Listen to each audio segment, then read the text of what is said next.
Welcome on behalf of UC Davis to our Chancellor's Colloquium and UC Davis Forum on the Public University and the Social Good.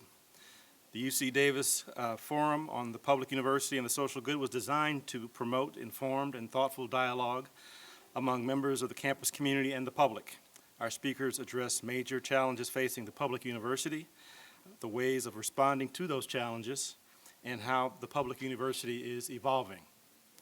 Together, we consider how to produce a public university that will best serve society and individuals. With that in mind, this series poses the following question: what should and what can the public university be in the 21st century? Before I get to today's speaker, I'd like to just thank the people who made this event possible. The UC Davis Forum's Steering Committee, led by Martin Kinney, Professor of Community and Regional Development and Human Ecology, and you'll hear from Martin in a second. And the UC Davis Forum sponsors, the Office of the Provost and Executive Vice Chancellor, the Department of Human Ecology, and the Center for Regional Change.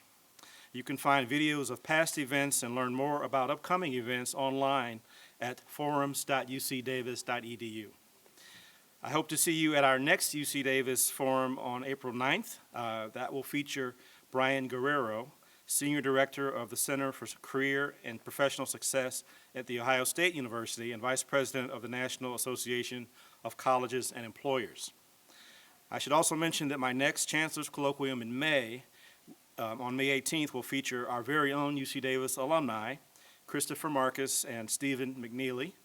You may not recognize those names right off the bat, but I'm sure you know their work.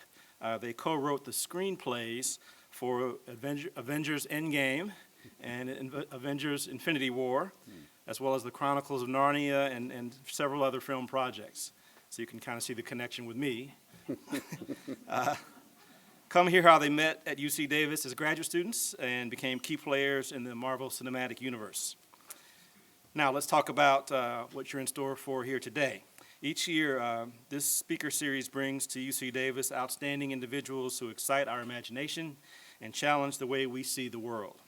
They come from different disciplines and professions, but they share the distinction of being unconventional thinkers, risk takers, and provocative speakers. Today's speaker is no exception. We're fortunate to have my good friend, Reverend Dr. Robert M. Franklin, Jr. He's a much admired leader, a scholar, a teacher, a theologian, and a prominent national voice on moral leadership. He challenges us to look beyond ourselves to serve the greater good. He calls on us to redefine leadership in terms of integrity, courage, and imagination. And he sees an urgent need for this shift. I'm confident he'll inspire everyone to look at some of our most challenging issues in new ways. With that, please enjoy the discussion, and I'll turn the microphone over to Professor Kinney to formally introduce our esteemed speaker. Martin.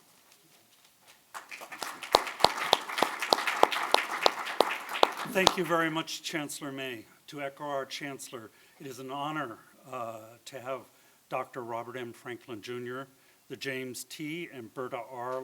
Laney Professor in Moral Leadership at the Candler School of Theology at Emory University, and President Emeritus of Morehouse College, to speak on the topic, the genius of black colleges, what every American should know in the UC Davis Forums on the Public University and the Social Good. Before briefly introducing our distinguished speaker, I'd like to thank Maisha and Tori Wynn of the Transformative Justice in Education Center and the Faculty of African American Studies Department for their encouragement and assistance in bringing Professor Franklin to Davis. I met Dr. Franklin at an event at Clark Atlanta University 2 years ago and was impressed by his wisdom and thought. And I thought, who could better help us understand the role of the HBCUs in the overall topic of the public universities and the social good? The UC Davis Forums Committee, led by Provost Ralph Hexter, agreed, and we extended an invitation to Dr. Franklin that he accepted. It is impossible to summarize Dr. Franklin's career and achievements in research, teaching, and service to society in a few words, so I'll only provide a few highlights. He is a graduate of the Morehouse College in the class of 1975. 1978, he received a master's from the Harvard Divinity School. In 1985, he earned a PhD in divinity from the University of Chicago Divinity School. Dr. Franklin has a long and illustrious biography with many honors. In 2007, he became the 10th president of Morehouse College and served until 2012. He served on the faculties of the University of Chicago, Harvard Divinity School, and Colgate Rochester Divinity School. He is a recipient of honorary degrees from Bethune-Cookman College, Bates College, and Swarthmore College. He worked with 3 U.S. presidents, including President Clinton, on the One America Initiative, President Bush on his Faith-Based Advisory Committee, and President Obama in his My Brother's Keeper initiative. He's the author of 4 books: Crisis in the Village, Restoring Hope in the African American Communities, Another Day's Journey, Black Churches Confronting the American Crisis, and Liberating Visions, Human Fulfillment and Social Justice in African American Thought. His newest book, Moral Leadership, Integrity, Courage, and Imagination, is forthcoming in 2020. With this brief introduction, I will turn the podium over to Dr. Franklin. After his talk, we will have approximately 30 minutes for questions, and then there will be a reception in the patio where we can mingle and participate in further discussions of the issues he raised in his talks. Thank you. Dr. Franklin, I turn the podium over to you.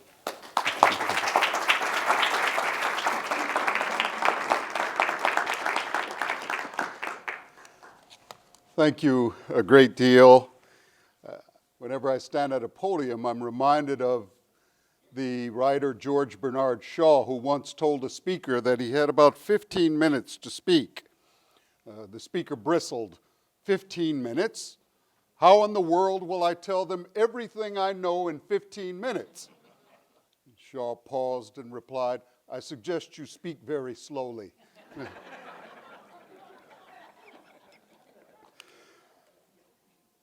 I have looked forward to this opportunity to visit the campus of UC Davis for many years, and I'm very grateful to reconnect with my friend and colleague of many years, Chancellor Gary May and his wife.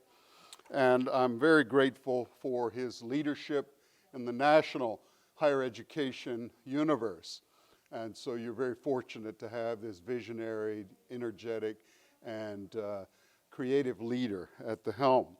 I'm also very grateful to the provost and all those who made this possible, and especially to Professor Martin.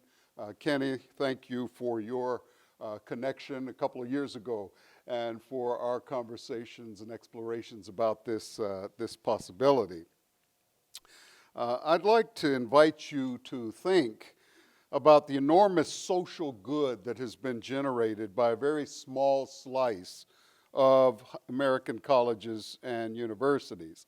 Indeed, America's 105, 107, depending on how you count things, universities have shared a unique starting point and possess a unique raison d'etre.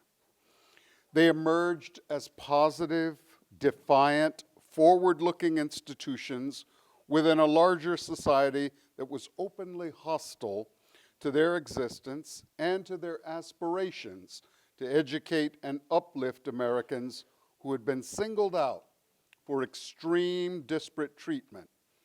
They shared the goals with all other universities of educating people to fully develop their inner potential and educating citizens to sustain and revitalize our democracy. That's what they shared in common with the larger education sector. Enable people to flourish as individuals, maximizing their inner potential, and also producing good citizens. But they also had to endure very distinctive burdens and obstacles to their success. Because much of the hostility that they endured resulted from the aims of American public policy and law, they had to generate special cultures of resilience, adaptability, tenacity, and innovation. Notwithstanding this, they have produced some of the most extraordinary human beings whom we have come to know and respect. Indeed, their aims, the aims of HBCUs, historically black colleges and universities, their aims and purposes included both humanistic ideals of promoting human genius and human flourishing, but also the explicit moral ideals of cultivating women and men of integrity, of courage, and imagination, who would devote themselves to serving the common good by dismantling racism and sexism, eradicating poverty, and reducing violence in the world. In 2007, I published a book titled Crisis in the Village, as Martin noted, that focused on what Americans should know about African American families, African American religious congregations, and colleges and schools. And I began with this collection of observations or facts that I suggested every educated American should know these things.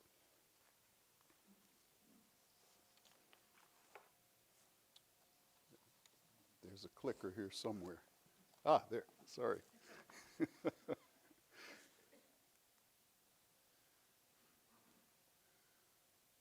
Suggested that people should be aware that the West African societies from which Africans were taken, sold into slavery, were culturally accomplished, and here I just cite, for those who wish to do further reading and research, the extraordinary libraries of Timbuktu, the Mali Empire, the leadership of one of the wealthiest people who'd ever lived to that point, Mansa Musa I. Just extraordinary tales of his use of wealth, especially mastering the trans-Saharan trade routes and the export of salt and gold, and the way in which he also utilized wealth to purchase scrolls and books that would be kept there in West Africa. Really quite amazing to go and visit these locations even today. And so many of the people who found their way on the ships that then made that 4 to 6 week voyage from the west coast of Africa to the Caribbean for a period of breaking in, as we've learned from historians, and Henry Louis Gates popularizing so much of this for the American and global viewing audiences, and then on to the North American colonies, especially the British North American colonies, as we begin that date of origins of slavery in the British North American colonies in 1619. Second, the point being that many of them who stepped off those boats onto those shores carried with them, were literate, were aware of a larger world, were educated and sophisticated people. Second, many of the Africans who were enslaved in North America, as I note, were literate, and including many of royal ancestry. The third, Africans in America were excluded from formal education despite the fact that they constituted a significant percentage of most southern states' children. For many decades, black literacy was a crime. I'll show a slide later that just as a kind of bold reminder when one pauses to think about official American public policy toward African Americans was they must not be taught to read, not permitted to read. Recall that extraordinary moment in Frederick Douglass's life when he discovers, as he's being tutored to read along with his white playmate in the household where he is a servant, and the father comes home one day and finds that his wife, the mistress of the house, is teaching her child and young Frederick to read. He said, "You must not teach Frederick to read, because if he learns to read, he will no longer be fit to serve as servant and slave." And little did he realize Frederick Douglass overheard those words, and that made him all the more hungry and passionate about his future learning and intellectual development. We also note that black churches, it's interesting, we think about what institutions were available to people who were enslaved to help carry forward their agenda of their liberation and empowerment. And when one considers that marriage was illegal, black families technically illegal, schools and literacy illegal, what do you do in a world where even the basic institutions are not permitted? But the churches were permitted. And for the most part, they were allowed to merge from invisible status to visible status. And those churches began to help build a kind of rich institutional life among African Americans, promoting entrepreneurship, promoting literacy, promoting good and moral lives, etc.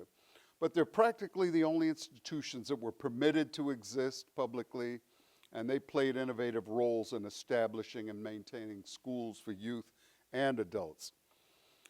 The black taxpayers subsidized the education of white children while their own children were excluded from formal learning.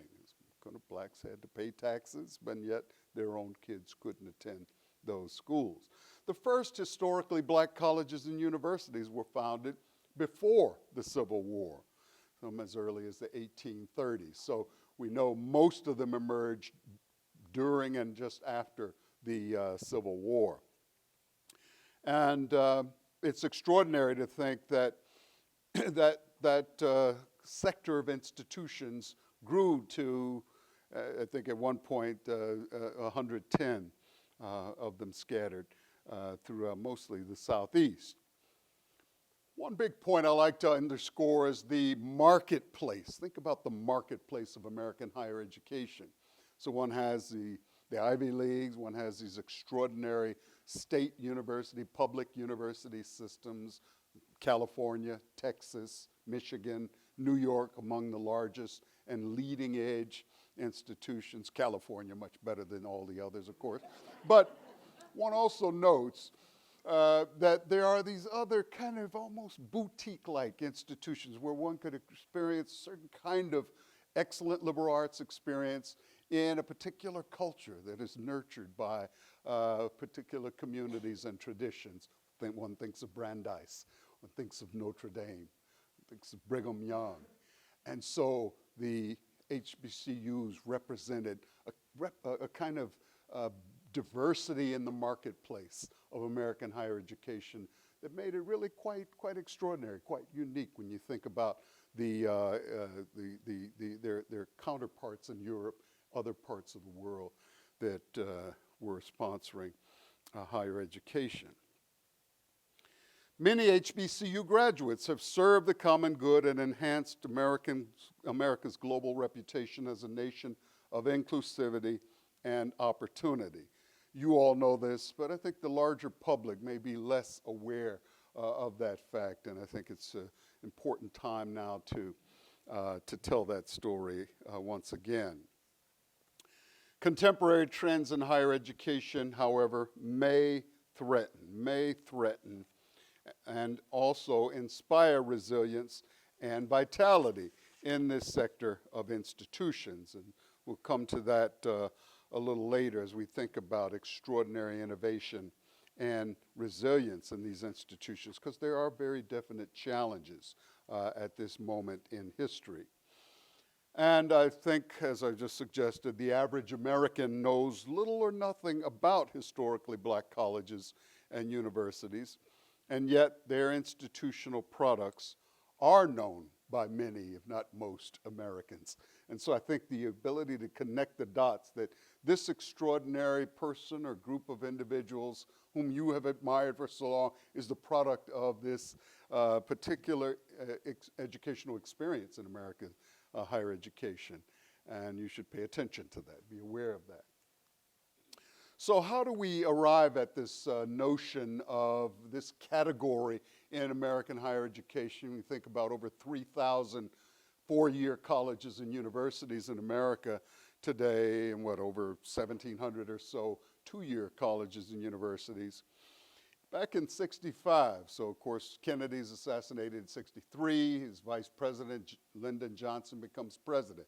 In 65, while President Lyndon Johnson is serving, HBCUs are recognized as a source of accomplishment and great pride for African American communities, as well as the entire nation. And this is the language in its founding document. The Higher Education Act of 1965, as amended, defines HBCUs as any historically black college or university that was established prior to 1964, whose principal mission was and is the education of black Americans, and that is accredited by a nationally recognized accrediting agency or association determined by the Secretary of Education to be a reliable authority as to the quality of training offered, or is, according to such an agency or association, making reasonable progress toward accreditation. So this is the official language that establishes that category. So you'll hear debates occasionally about institutions founded that serve African American, primarily African American populations, maybe open to all American students, but founded after 1965, whether or not they are technically HBCUs. And of course, according to the letter of the law, they are not. And yet they have often been sort of grandmothered in to that community of institutions. You'll see here just one little popular meme that circulates from time to time. This is about half of the HBCUs. I'll bet you see one or two you recognize, but it's clearly another 40 or 50 schools are not there. These are sort of often popular names depending on particular interests, those in athletics, those in certain STEM domains, et cetera, will recognize schools of excellence here. The UNCF, the United Negro College Fund, has popularized the language of the mind. A mind is a terrible thing to waste. And for many of you will recall when that popular entertainer Lou Rawls was around, and for many years held an annual fundraising event. It later came to be on television. And so much of America had an opportunity to sort of look in on and discover that, oh gee, Lionel Richie and the Commodores, these are all graduates of HBCUs. We love these guys. And it was, but after his passing, there was a kind of erosion and fewer people were aware of what are HBCUs doing in the world? Are they still important? What do they contribute?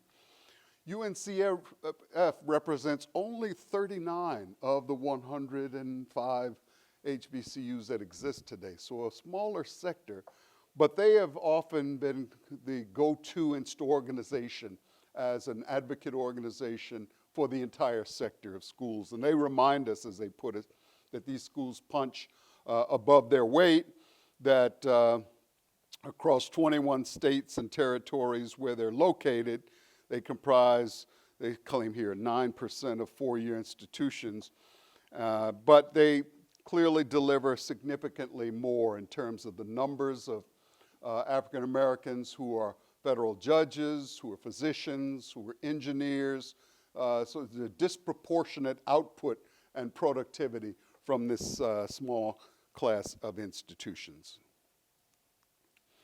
You see in both this map the distribution in the green there, and here by points, the location of these colleges and universities. And I suspect it jumps out at you that there's a kind of concentration, as it were, in these states in the South and East. And that's leading to some of the challenges I'll come to at the very end momentarily. Let's talk about some of the crossover products and the cultural exports, as I put it. That it is extraordinary to consider that in an earlier period, at the turn of the 20th century, late 1800s, the Fisk Jubilee Singers, some of you have heard of before, that they were recording, they were traveling internationally, they had an audience with the Queen of England. You know, here's a small college in Nashville no one ever heard of, and yet they made such extraordinary music, absolutely sublime. The Queen of England demanded, I want an audience with. And so there they performed in London, performed in New York, came to be in some more elite households, household names. And so Fisk University emerges early on as an institution that's doing something unique in the world, educating people, and of course, cultivating this focus on the arts. I depict, of course, on the right, Beyonce with the HBCUs at Coachella, Baychella, I think as it came to be known after she sort of turned the place upside down. And, but again, it was her effort, although herself not a graduate, celebrating, and many of her family members were, this sector of institutions and the excellence, especially in artistic gifts and music and what have you.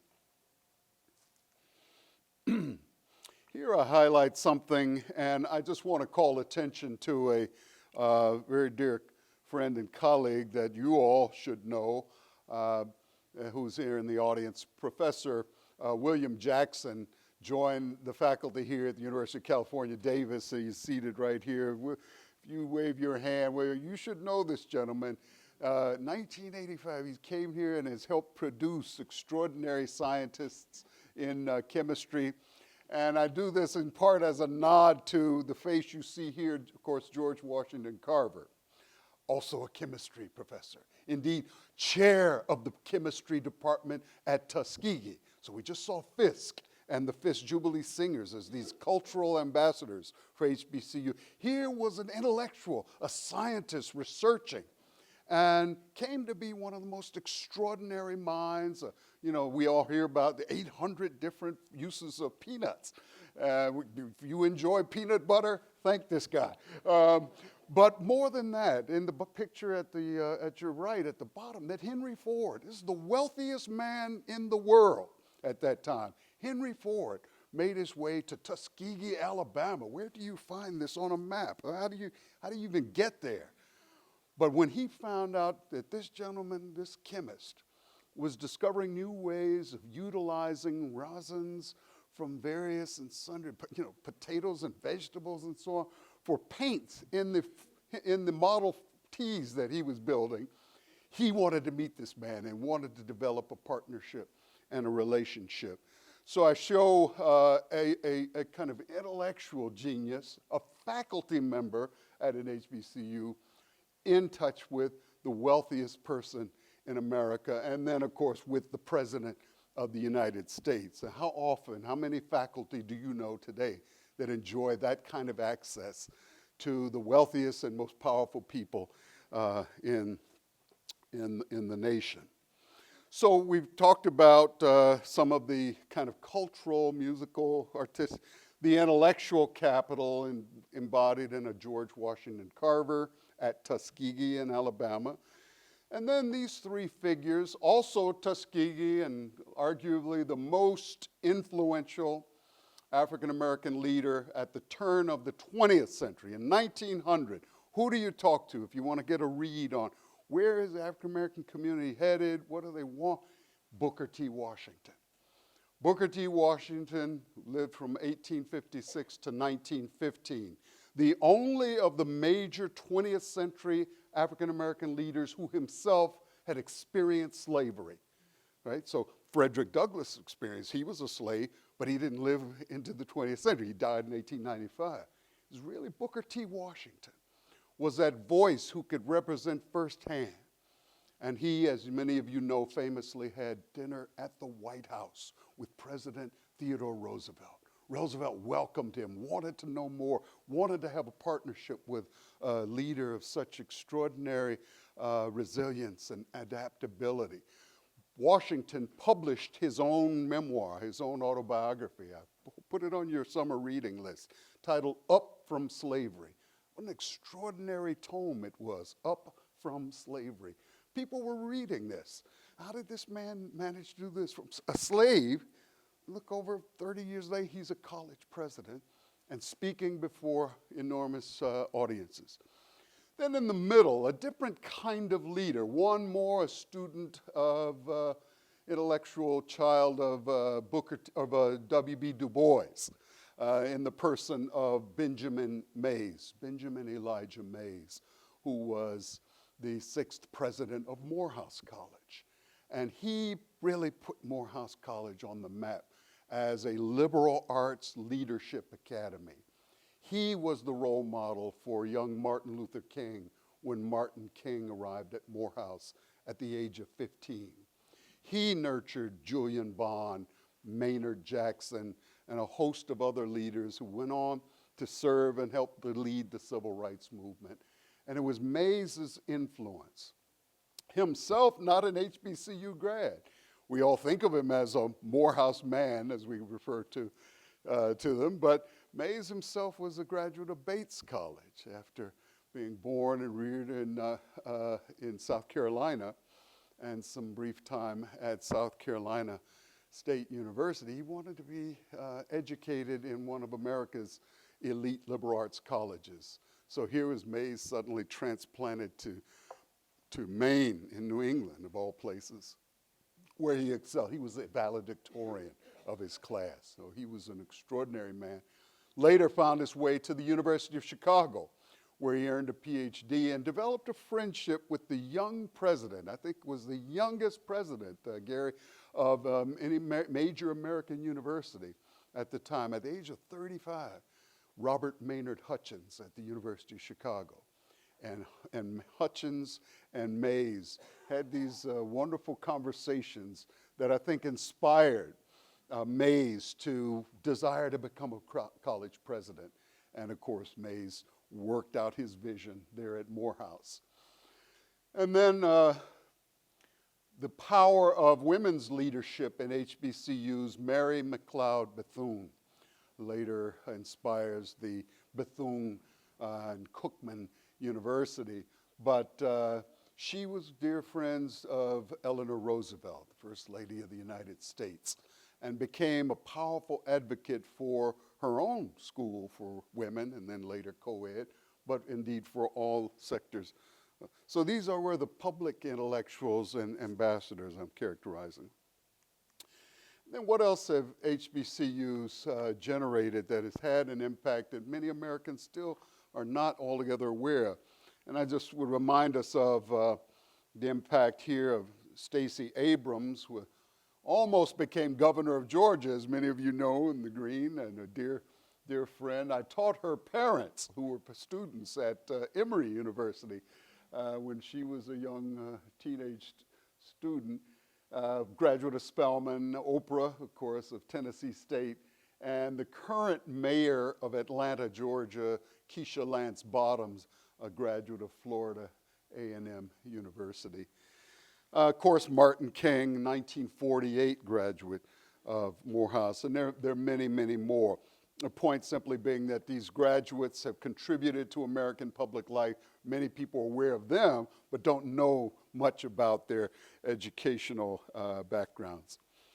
So it's the harsh fact of this kind of reminder that I think America should grapple with today, that the legacy of American public policy toward the education of black people, that between 1760, so this is just before the formal founding of our republic, 1760 to 1835, most of the southern states enacted legislation making it a crime to teach enslaved children to read or write. We alluded to that earlier, but it kind of just a reminder of on what, as we go forward, how do we think about this crime that was committed in American life? How do we make that right?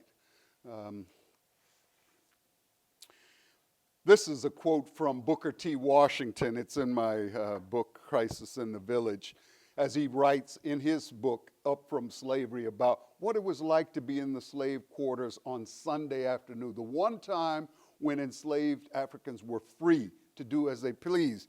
He said, few people who were not right in the midst of the scene can form any exact idea of the intense desire which the people of my race showed for education. It was a whole race trying to go to school. Few were too young and none too old to make the attempt to learn. I've been using this quote in Booker T's story, his narrative, to sort of infuse into contemporary urban African-American communities that this is a part of our legacy. We must revive this hunger, keep this alive, and not allow ourselves to be distracted or derailed, notwithstanding, in significant opposition and challenge, but this is also part of the cultural DNA, a whole race trying to go to school. Booker T. Washington. But then there's another name, perhaps you may or may not know. Bishop Daniel Alexander Payne was a prominent leader, almost a kind of counterpart in terms of his stature at the time, in church circles at least, a leader of the African Methodist Episcopal Church.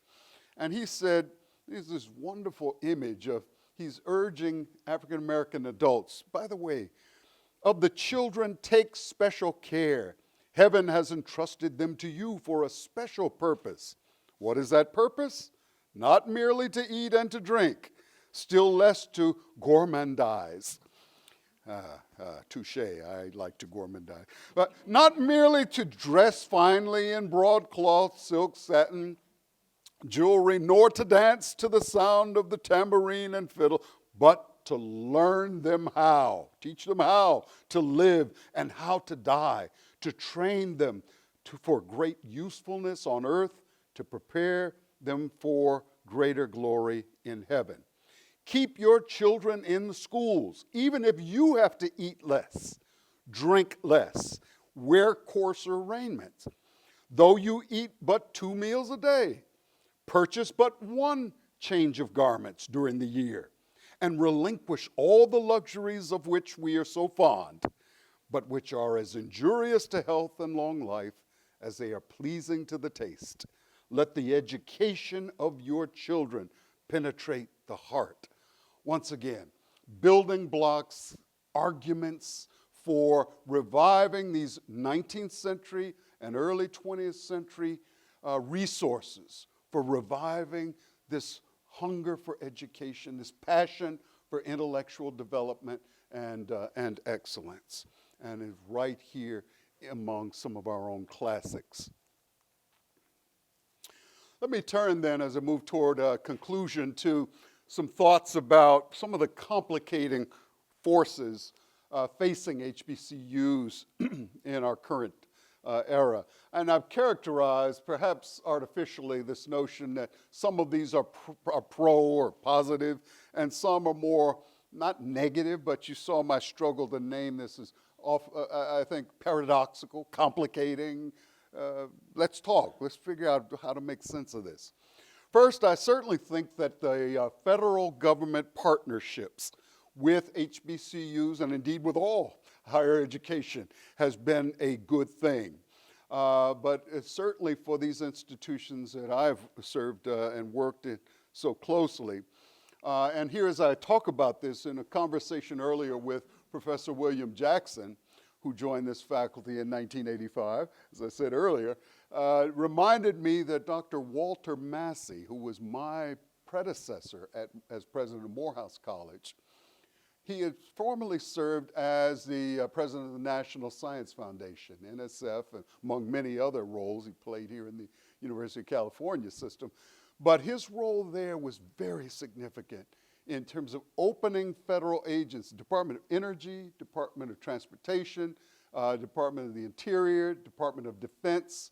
All of them suddenly began to pay more attention to the HBCUs and began to invest in pipeline programs, began to recruit our students for graduate programs. And so you began to see a disproportionate number of students headed to schools of engineering.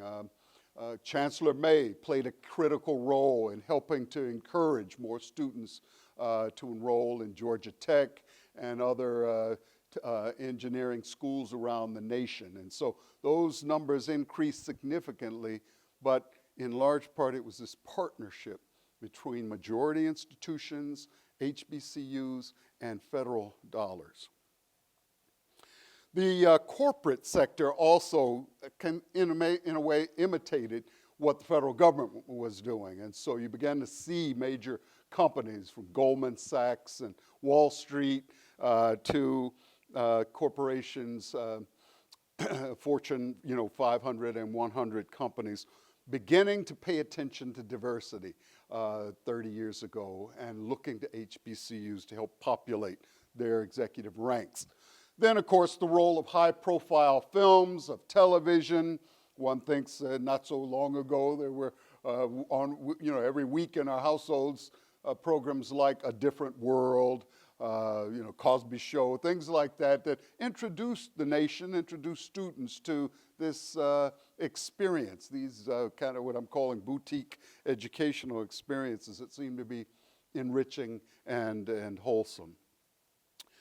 With respect to some of the more paradoxical, complicating elements, of course, Brown versus Board of Education in 1954 was a turning point, a major turning point. It was a positive turning point. Why don't I have that under positive?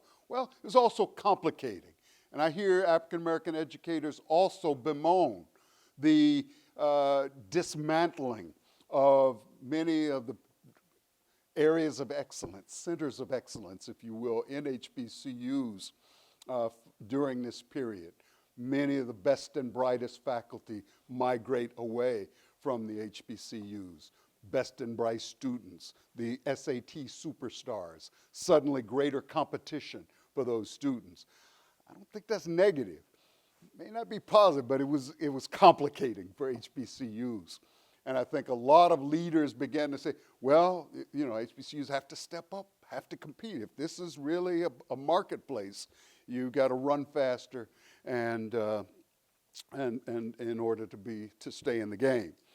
That continues to be an area of, again, tension, concern, worry, anxiety, but also I think is leading to significant degree of innovation and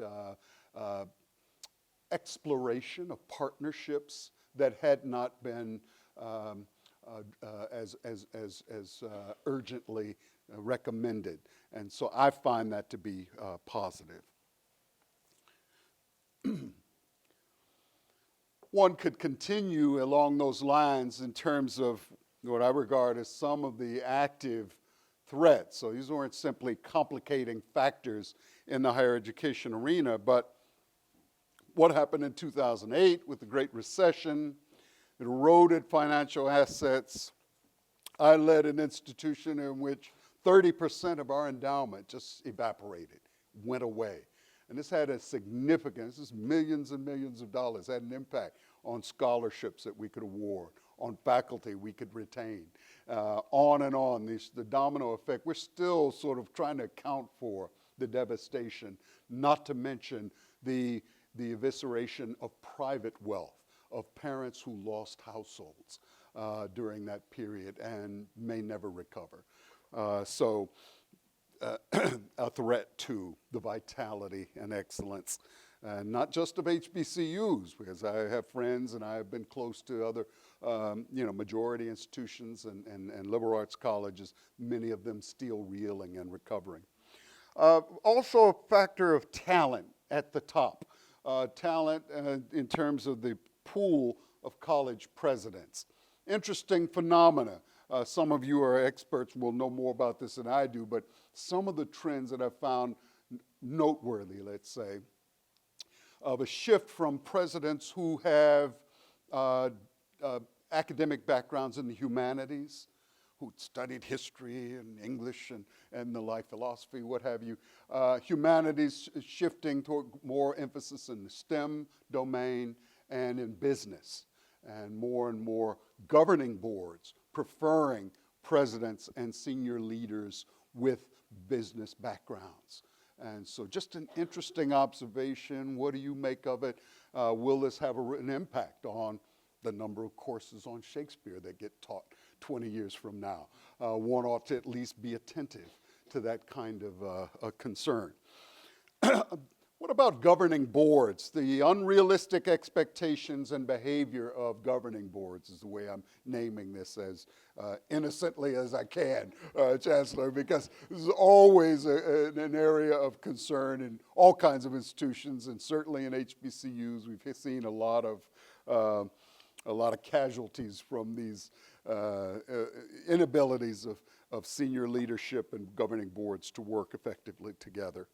Isolated location, so back to the earlier map where you saw that concentration, beginning to do survey research. Students who choose not to attend HBCUs saying that colleges, universities located in small towns and in places that don't have access to larger metro areas are less appealing, and we're starting to see those schools are facing attrition challenges. STEM infrastructures, exponentially more costly than humanities and business instruction, so just the need to invest, and particularly in capital investments to keep labs, et cetera, state of the art. And many of these schools are facing enormous challenges competing with larger, wealthier institutions. The amenities arms race, we're hearing a lot about that. The curb appeal. What do kids see when they look out the window of the car as the mom and dad approach the campus? Whatever that first, when Malcolm Gladwell said the blink, when they blink and then here's the campus. What do they take in, and are they impressed or not? And many are turned off for a number of institutions. So do you have curb appeal? UC Davis, you do have curb appeal. I noticed when I awakened this morning and could actually see the cats, oh, this is a gorgeous place. And this, financial and opportunity costs of pursuing global enrollment and an interesting phenomenon. So many of the colleges are looking, and here again, not just HBCUs, liberal arts colleges throughout the nation, and some larger universities. A good friend of John Sexton at NYU has been quite aggressive in pursuing global partnerships and connections in Dubai and the Emirates and elsewhere. Some schools beginning to explore those exciting areas, but also they're fraught with risks and exceedingly expensive. Increasing regulatory and accreditation burdens, always a challenge. I won't say more, but schools pay a lot to gear up for accreditation. Finally, with respect to the future outlook, if we think about the Darwinist character of this economic selection, it's very likely many of the institutions will not survive. Many think that we could see 10 to 15% in the next decade, just no longer present on the map, unless option 2, the M&A, the merger and acquisition approach, that if these schools are willing to merge, as difficult as that can be, that they do have a chance of survival. And I mentioned CAU, that's Clark Atlanta University, the result of the merging of Clark College and Atlanta University, where W.B. Du Bois taught for many years. So that can happen. And then the issue of sustainability through strategic partnerships, technological agility, and unimagined innovations. The partnerships, again, with majority institutions, with schools around the world.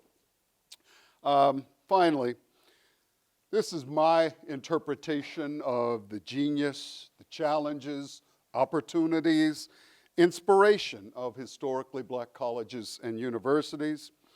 I'll conclude with some closing words from Abraham Lincoln's first inaugural address. Recall, he said this in March 4, 1861, as he introduced into American discourse an interesting concept that may connect all of us to those who led the institutions that transformed American democracy.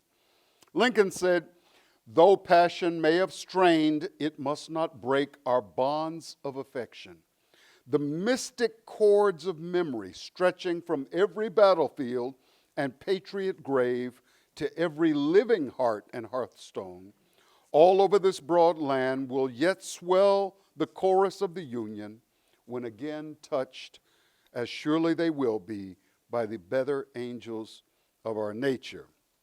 And that phrase, mystic chords of mystery, is haunting to me.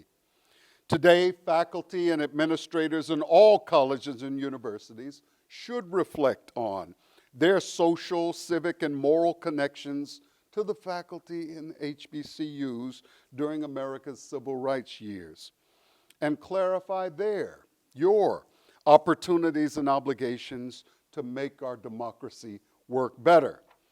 Students and alumni in all universities and colleges today should recall and imagine your connections, mystic chords and bonds, to the students who went to class, studied, took exams, laughed, and partied as students do, but who also devoted part of their lives and their time to the larger and enduring public good of dismantling racism, of sitting at counters, of desegregating buses.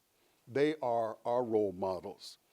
Alexis de Tocqueville observed, and I conclude with this, the greatness of America lies not in being more enlightened than any other nation, but rather in her ability to repair her faults. And he said, America is great because she is good. And if America ever ceases to be good, she will cease to be great. Thanks for listening. Yeah.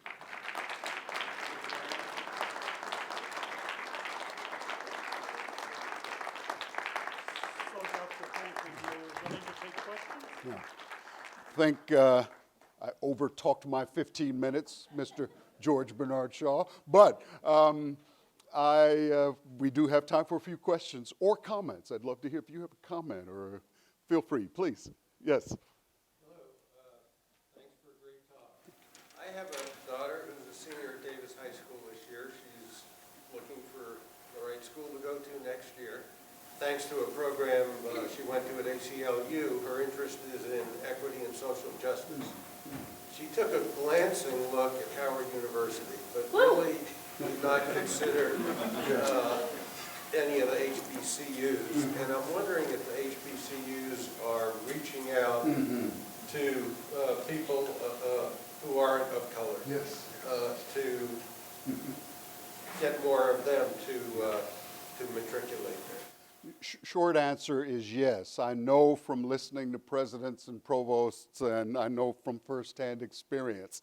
There were always a small number of white students at Morehouse, for instance, even when I was a student in the 70s. But my first commencement in 2008, where I'm presiding at the commencement, the valedictorian was a young white man.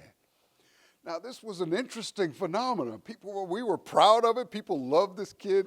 And yet, there were some who felt, gee, this is kind of interesting, different, awkward, not sure how to feel. This is a black college. So, in fact, if you Google, you'll see, we flew to New York. We did the Today Show, and there we are, Joshua Peckwood, HBCU valedictorian.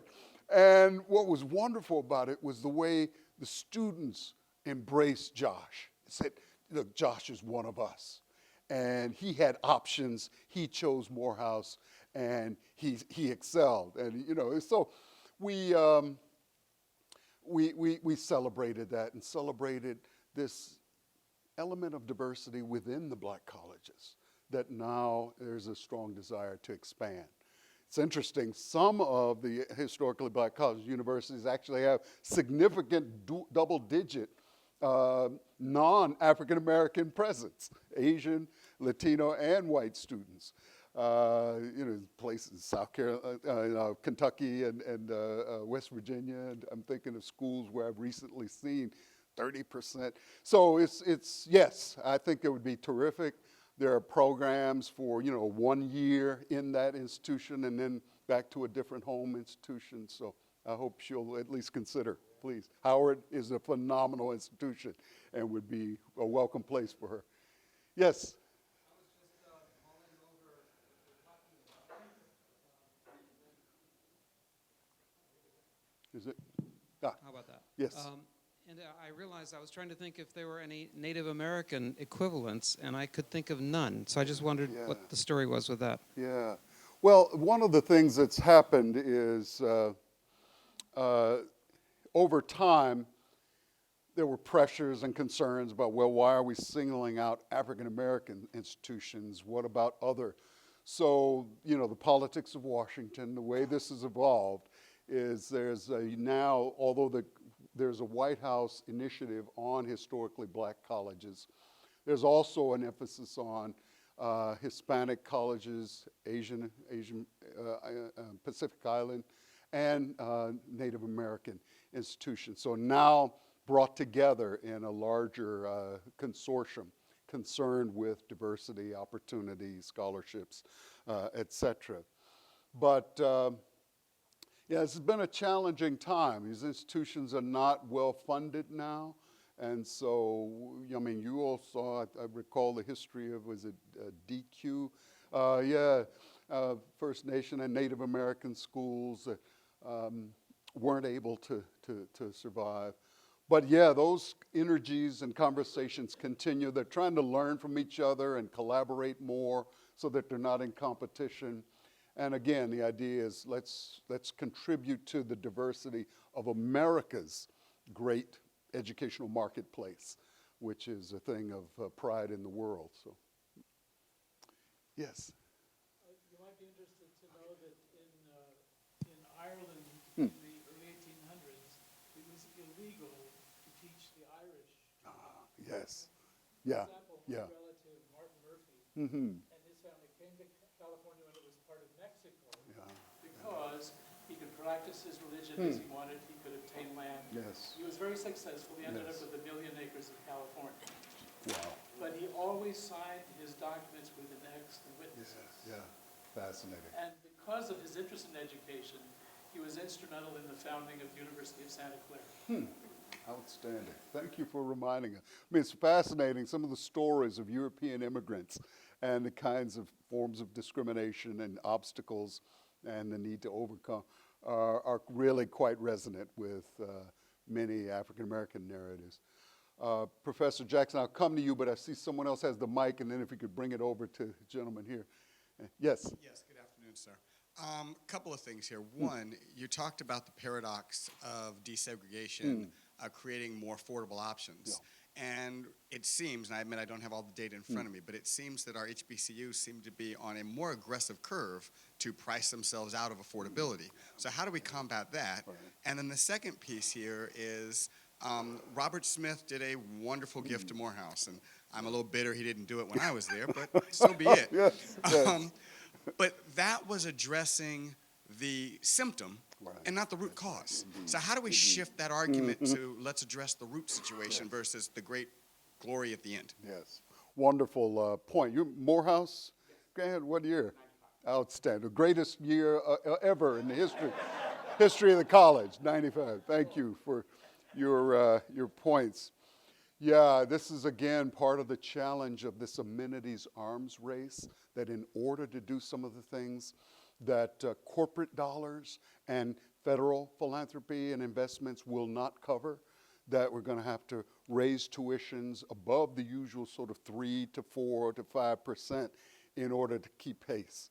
And you're absolutely right.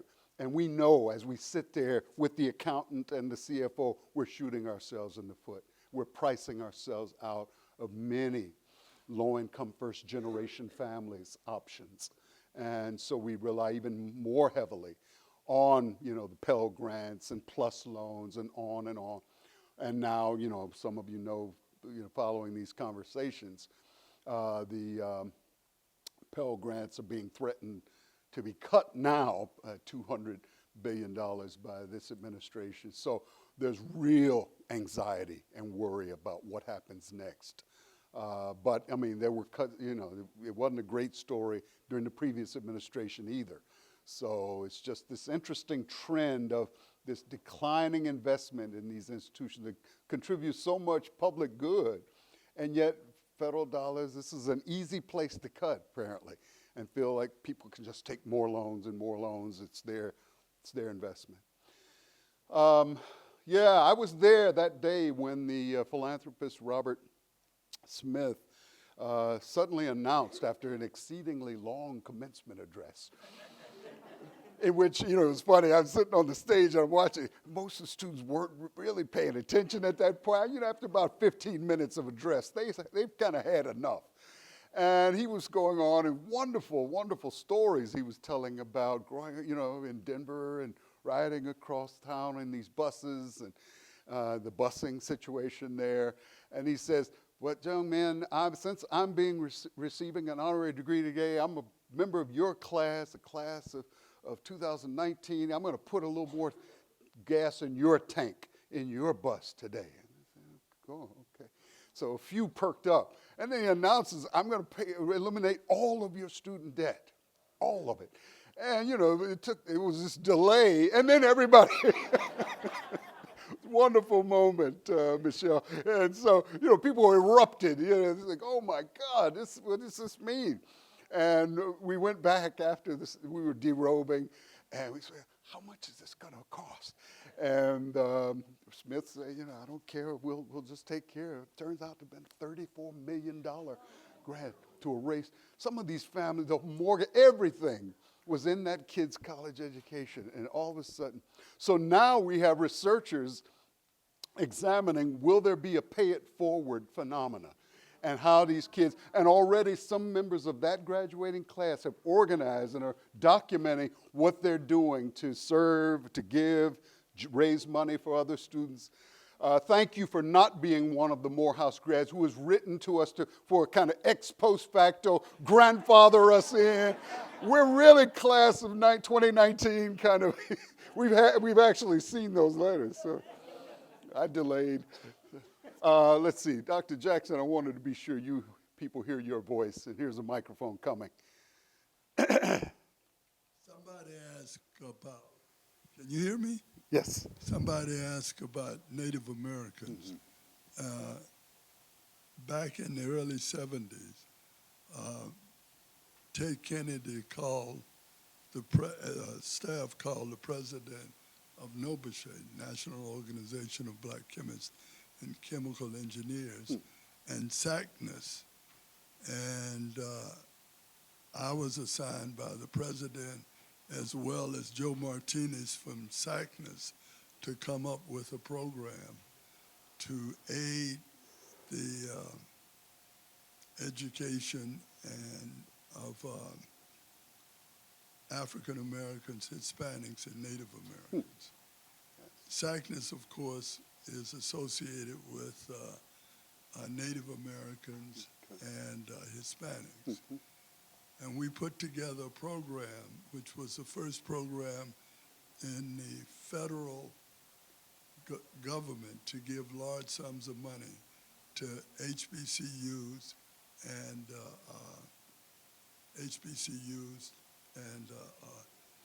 Hispanic and Native American serving institutions. The first institution to get money in that program was Clark Atlanta University, under the auspices of Tom Cole. The second one was the University of Puerto Rico, and they received large sums of money. The third one was New Mexico Highlands. I think I lost count then after that. After that program, other federal institutions like the Department of Defense, NIH, started giving large sums. By large sums, I meant at the time millions of dollars for 4 or 5 years. The Clark Atlanta University had a Saturday academy. And in fact, Davis got money for the MERPS program after I told you about that story. So there have been things that the federal government did do. Yes. But this problem of funding education is a problem that's associated with is associated with the country backing off of education as a priority in our lives. When I came, one of the reasons I came to Davis from Howard University, some people think they bought me. Actually, they didn't offer me as much money to stay as Howard offered me to stay. And the deal, and there have been times here that I have been sick, given what I had to go through when I got here. But that's another story. Yes. But UC Davis, when I came here, was about 14,000 students. The amount of money the a state government gave Davis at that time was, I think, roughly 20% of their budget. That was a big decline of the way this University of California had been supported. How did that happen? The same people who got their education in the University of California, California State, and the junior colleges said they didn't want to pay taxes anymore. Led by the president who opened his first campaign in Mississippi. And now we see, I just read after I saw you, that the New York Times reported that our present president's intelligence service said that Putin is interfering with the 2020 election already.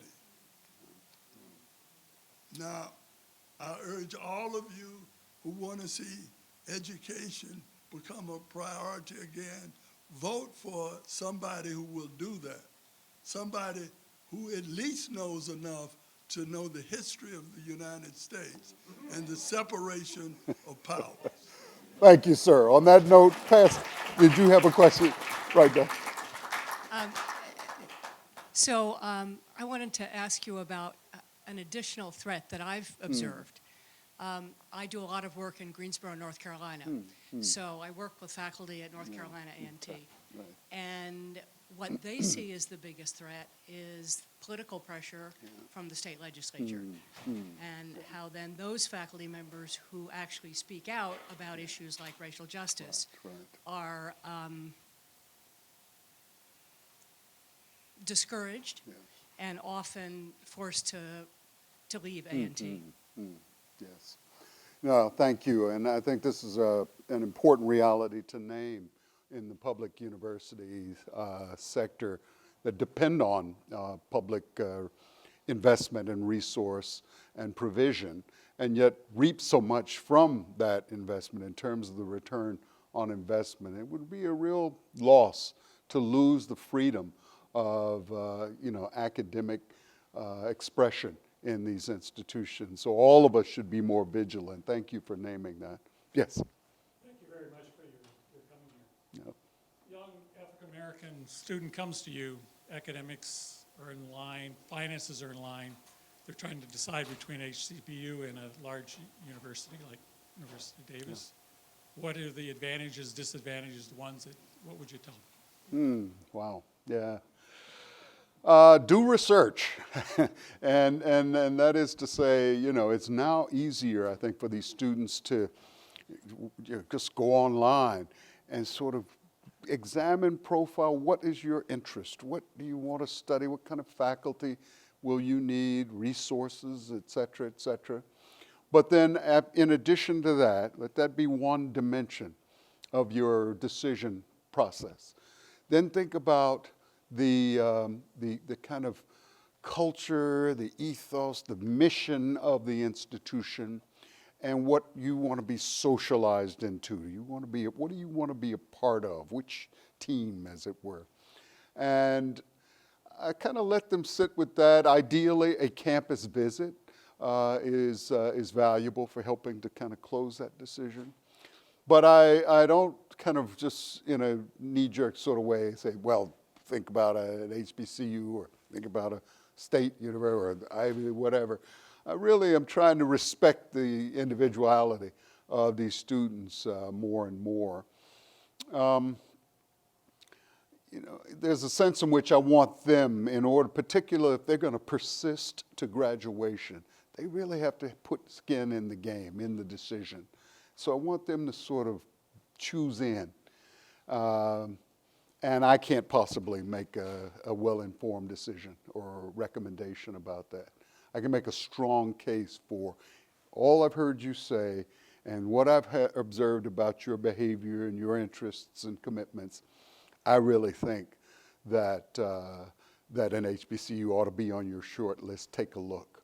But there are some students who, like our colleague who asked the earlier question, some of them I think maybe 1 year. So yes, you may want to be at Davis or Berkeley or wherever, and spend a year at a Spelman or Fisk or Morehouse, and that too is possible.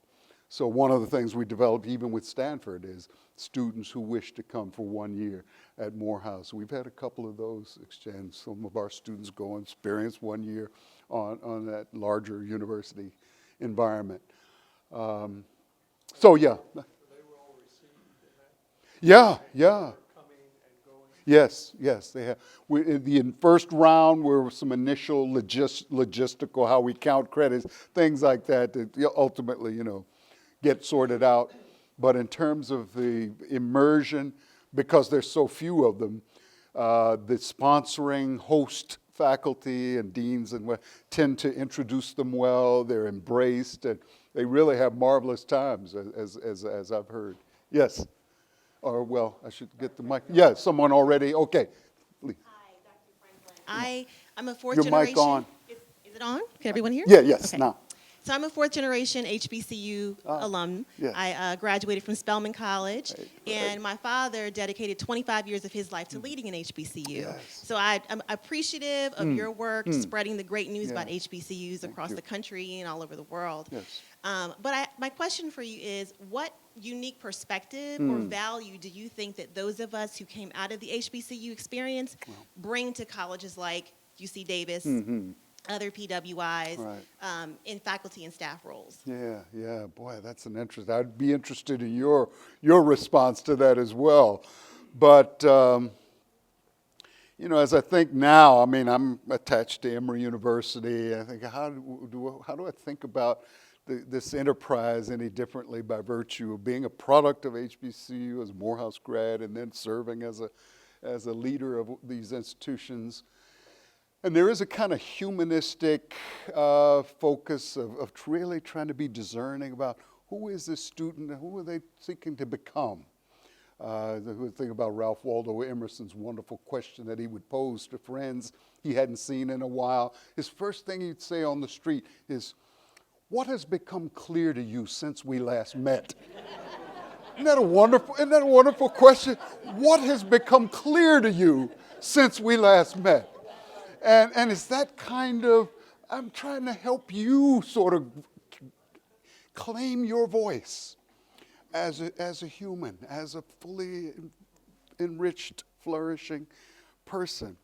And I think the HBCU culture kind of gave me that, instilled that, modeled that so much for me. Doesn't mean others don't do it and it doesn't happen in other kinds of cultures, but I know it was certainly strong and quite consistent. Also a public service as a second dimension. So you would count, I've already stipulated academic excellence, be the best, be smart, read, know the classics, all of that. That's across the board. But that humanistic element, that eudaimonistic cultivation of distinctive presence in the world, and then this more kind of public moral agenda. How can you become the kind of citizen that improves our democracy? What sacrifices are you willing to make to improve levels of voter participation or decreasing wealth inequality in this nation? And that's kind of on the agenda of your college education. So now they have to sort of think about that too and factor that in. So I would say that was part of the heritage, the legacy that imprinted so many of the students at HBCUs that I think is a gift. Du Bois would say a gift that those of you who've had that experience can bring, export to other institutions. Is that responsive? Yeah, okay. Get a microphone. I think mics are already, so if you identify yourself and get a mic. So I see these two colleagues here, please, and then here. Hi. And you should get next. Can you hear me? Yes. Yes, okay. I work at a K through 12 school, and I'm leading a BSU for the first time this year. And one of the challenges I've had is how to get information out to students about HBCUs. They're largely not even aware of them. Yes. So do you have any tips or resources or strategies to help get them information like you just presented? Because it was fantastic. Yeah, thank you. I can share this PowerPoint with you, but apart from that, I think many of these institutions, this is a gap we do need to close. And I'm not creative, I'm not smart enough to know how to do it, but it ought to be easy to do. Because many of these young people, high school juniors, senior, junior high, get them thinking about college early. They don't know that universe of institutions. They tend to think locally. This is a school we drive by every week on our way to this or that. And so I know about that university or college. But being able to bring those institutions closer. So thank God, online enables us to engage websites. All schools have websites now. So if we can kind of get people to that front door, they learn a lot and see a lot and can be exposed to a lot. But I think the schools do need to, and we were chided, and I think rightly, for not being aggressive enough with having user-friendly collaterals or materials that we could sort of provide on the spot. And so keep challenging us, but I know that probably Spelman does better than anybody else in the country. And then, Howard, there's Morehouse and Claflin. Hey. Oh, well, okay. Martin, you're already, all right. Terrific. Thank you. Okay. Terrific.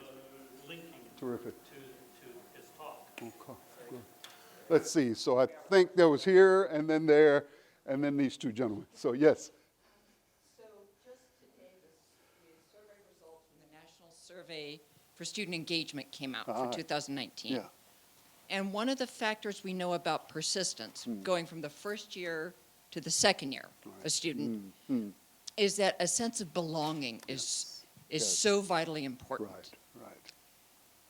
What does UC Davis need to understand and learn? What might UC Davis understand and learn from the HBCU experience with supporting our students in that way? Wow. I love the question. I'm so glad you raised that, because in response to this important question from the Spelman alumni, I would have added that as an element in terms of the experience of community. The president emerita of Spelman, Beverly Daniel Tatum, always talks about creating a sense of community that confers value and acceptance and brings you in as family. And that really is quite important and typical. So it's not haphazard. Some schools do it, some don't. This is really quite an intentional effort in the HBCU universe. And that sense of belonging that you recite in terms of how critical it is for persistence is one that I think these schools generally have done a very good job of. Now, of course, I also see cases where we have missed the mark and kids drop through, and there needs to be more creative. So one of the fascinating things I've discovered in the STEM faculty are utilizing text messaging for students who don't show up for class 2 times in a row, and asking, are you still with us? What's going on? And you need to check in. Something that in the past just did not happen. If you didn't see a kid, you'd never see him again. The kid gets the text message now and sort of feels obligated to respond. Many of them have responded and said, thank you, I needed that. I was really drifting. I was lonely, a bad relationship broke up. Thank you for calling me home. and that sense of belonging that a parent might provide, but parents don't even know what's going on for some months. But the teacher knows 1 week. You haven't been here twice. So that sense of accountability that I would attach to your sense of the belonging is really quite important. Others may have other responses on that. But I don't know how our time, I see 2 hands here. Yes, okay. With regard to what does a student gain from attending an HBCU, I began school after enlisting in the Air Force during the Vietnam War, and I was a veteran and had a GI Bill. I went to school at City College in San Francisco and met some people that had more of a sense of my abilities than I did myself. Yeah. I grew up in the South with the feeling that, that I was inferior in terms of, being able to learn anything. But I was an A student in school. And once I enlisted in the Air Force, I realized the mistake I made, by leaving school. But I attended pharmacy school at UCSF, and then I attended medical school at Howard. And for the first time in my life, I felt as if I belonged. Yeah. I felt a sense of pride. I felt a sense of self-esteem. Yes. And I began to feel that I could accomplish and do anything. Yeah. And I went on to become a physician. I've been retired now for 9 years, and I still have this sense that I can do anything. Yes. Yes. I don't have this fear or this sense of inferiority. So I think that's what one gets from attending an HBCU. Yeah. Thank you for that powerful testimony. Yeah. So this could be a final, if you may have one more quick one. Yes. Yeah. I'm actually a Morehouse graduate class of 1991. 91. A great class. All right. Yes. The Morehouse College San Francisco Bay Area Alumni Chapter President. Terrific. Yeah. So the questions that you asked about how do you get HBCU involved, contact our alumni association. Outstanding. Yes. We will come and talk to your students at your schools. Fantastic. We would love to participate. My strong sister knows what I'm talking about. Yes. We're out there and we're trying to celebrate our schools and invite young people to learn about Morehouse College and other HBCUs. So I think you should definitely start there. And I echo the gentleman. The cocoon that we were in the AUC made us feel like we could conquer the world. Yeah. So when we walked out into the interview room, into a boardroom where most of the people didn't look like us, it didn't make a difference because we had that confidence when we walked in that we knew we could handle our business up against anyone. And there was also not a sense of competing with each other. There's definitely a sense of family. Yeah. If you look to your left and look to your right, it's not that that person might not be there. You're wondering why they're not there to make sure that you can carry them along because someone worked hard and long to get them across the country like I did, came from California, to go to Atlanta, sight unseen, to Morehouse College, and to make sure that I finished. So there's a true sense of family when you're at an HBCU. Thanks very much for that. So I think the last here, yes. I was just going to ask, after that very eloquent way you described what special thing you can get by attending an HBCU, I was going to ask if that focus on the common good and that focus on equality and that focus on relating well with one another, and I can't say it nearly as well as you did, but is that reflected in the larger community in your campus? Is it that you described there what students get from their experience? Does the entire community, all the way from staff to administration to faculty, do they buy into that? Is there college campuses can be less than democratic and less than fair and less than focused on what's good for everybody, I've found. And are your colleges better than that? Yeah, thank you. I mean, I take your question both as an opportunity to kind of describe the best of the tradition when it's really working at its best, but also as a challenge, a caution.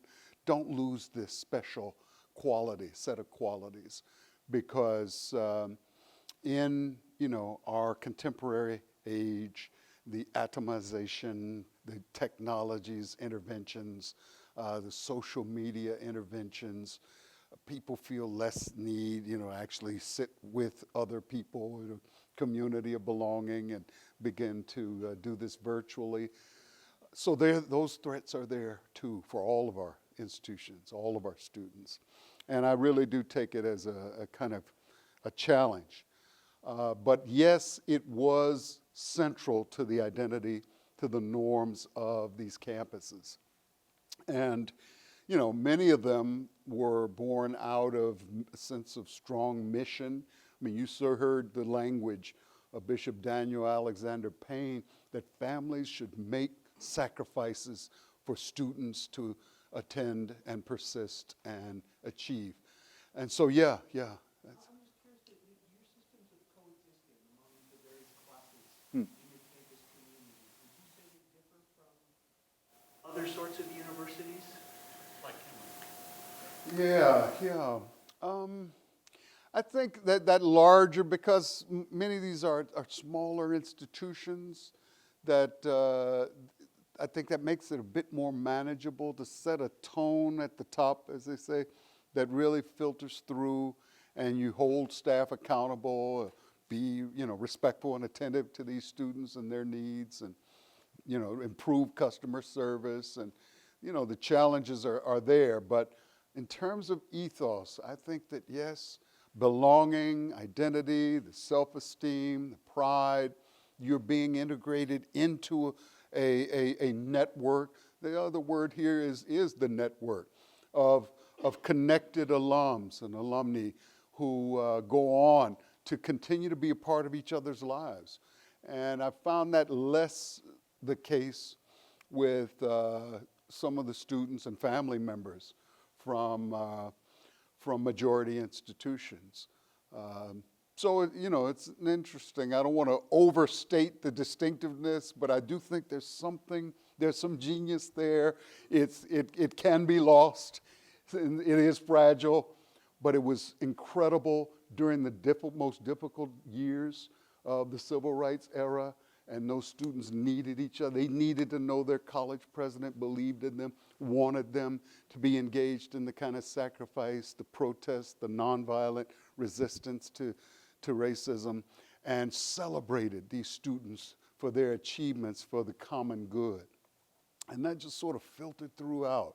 So may it continue to live on all of our campuses and help us all to improve our democracy. Thank you all.